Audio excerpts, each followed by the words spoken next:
Roger Green, host of the Surfing the NASH Tsunami podcast. Today we are offering 4 conversations from episode 33. Our discussion with Sven Francque and Ian Rowe about some of the most important findings from the EASL Congress 2023, plus a vault episode addressing a similar topic after last year's ILC, or International Liver Congress, the one now known as the EASL Congress. This conversation focuses largely on the outcome of the nomenclature process, a 3-stage Delphi process that produced new names and classifications for what had previously been known as fatty liver disease, and henceforth will be known as steatotic liver disease. It starts with Sven Francque, who was actively involved in the entire exercise, giving a concise summary of the process by which the new classifications were developed and how the new terminology will work. The rest of the conversation focuses on 3 issues. First, excitement that we will now have the opportunity to study patients whose disease has both metabolic and alcohol-based components. Second, the processes by which the 3 clinicians, Sven, Ian Rowe, and Jörn Schattenberg, are starting to socialize the new structure with their patients with varying degrees of success. One interesting observation from Sven, the English language terms do not translate neatly into Dutch, so there is a patient advocate-led effort to create a new set of terms in Dutch. Third, my twin concerns about implementation planning for the new nomenclature, with one concerned about its possible impact on drug or diagnostic development, and the other about the kinds of communication issues covered earlier in the conversation. Sven, who again worked closely on the process, stated with fair confidence that the change will not have impact on drug or diagnostic trials. Our entire key opinion leader and advocate team has been struck forcibly by how many studies provided significant advances in knowledge and how some of these advances might change our underlying understandings of drugs, diagnostics, artificial intelligence, machine learning, basic science, and clinical pathways in patient treatment. It's been quite a lot to digest and very exciting to consider, so sit back, listen, learn, enjoy. And when you're done, join the dialogue on our LinkedIn discussion group, and again, join us next week.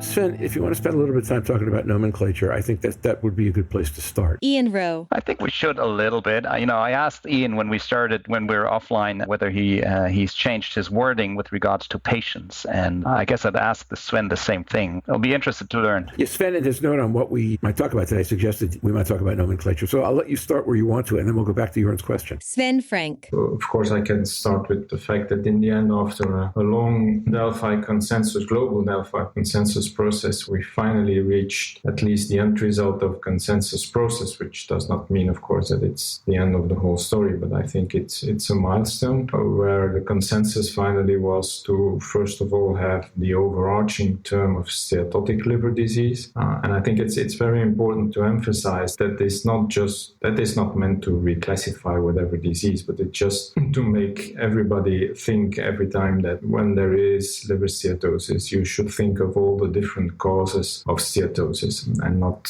just pick out one and then forget all the others. So that's mainly the aim of the overarching term of steatotic liver disease. And then when it comes specifically to MASLD, then of course the replacement term is MASLD, but it's not just the replacement term, it comes with the definition, like also the MASLD proposal came with the definition. So I think that's important that we finally tell that it's steatosis in the context of metabolic dysfunction and provide the definition of that is practical. None of these definitions is perfect, but it's practical. So that's an important step, I think. What is also important in the new nomenclature is, and I think that's a true advantage, is that clearly it does allow you to combine the metabolic dysfunction-associated problems with other causes. In NAFLD, it was a diagnosis of exclusion. So although we all realized that you could combine these different things in terms of making a formal diagnosis, you couldn't. And that has also had some influence on the research that we have been doing all over these years. Now you can clearly say, okay, this patient has metabolic dysfunction-associated liver disease, has something else at the same time, and you can analyze separately those combined entities. Of course, one of the most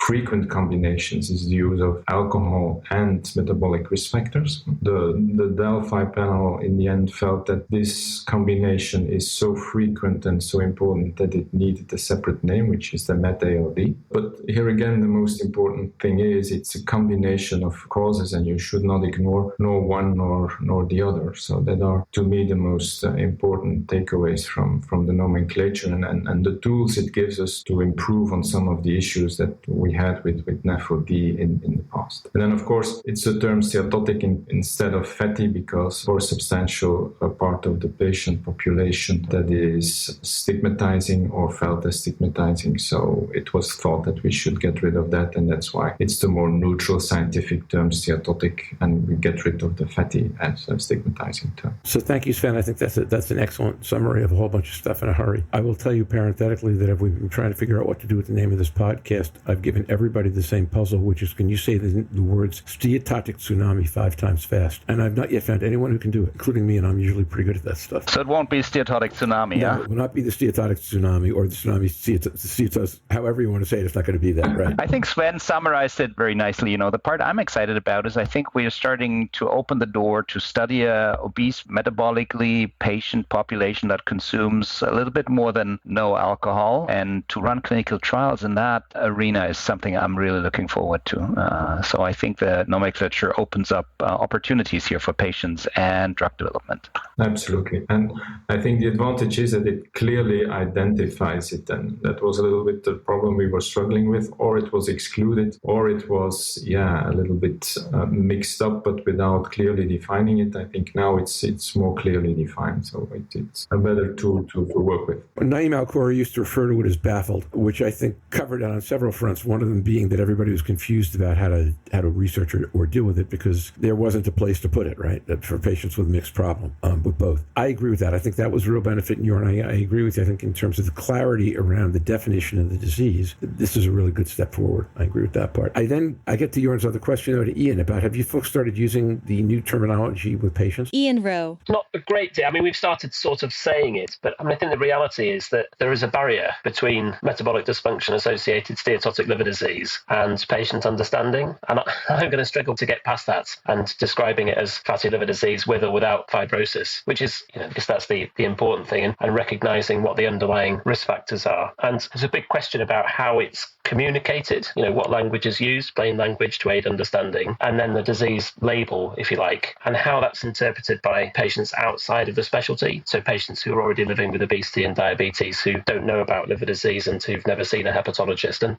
there's a huge amount of work to do there. We know that we only know a very small proportion of the patients and what the impact is of, the language and the words that are used and the explanations that are given outside of specialty practice, I think is it's one of many next steps. Jörn, have you started using the terminology with patients yet? And how's it working for you if you are? Not fully. I think in the patient engagement, really nothing has changed. In the clinical trials that I'm running, also the nomenclature is not important. Here we struggle with NITs, with biopsy, with safety and these type of issues. It's the reaching outside of the field. It's getting the primary care physicians, I think, Ian, you mentioned that, to buy in. And as Sven said, to define it positively and say this is metabolic liver disease is a big step forward. And it's also, as Sven said, a patient-driven decision, not using fat in the name. So I think when I talk to physicians, I gave 2 talks more recently, and I spend 5 to 10 minutes trying to, explain them how we got there, why we did this, and not just mention the name change, try to dwell on that a little bit, and then followed up with some new data. But I think when we talk to peers, that's important, and that's where I spend more time. I guess if I have a concern about this, and I do, there are 2 of them, and they're both about impact, but the specific one that's more important, well, they're both important, but one can easily be disproven. The other's going to have to get worked out over time, which is exactly what you just said, Jörn and Ian, which is this is not an easy concept to communicate. And we've traded off the risk that some people would be stigmatized for making this really easy to explain. I was told that I'm not empathic when I made that comment to a certain patient advocate, but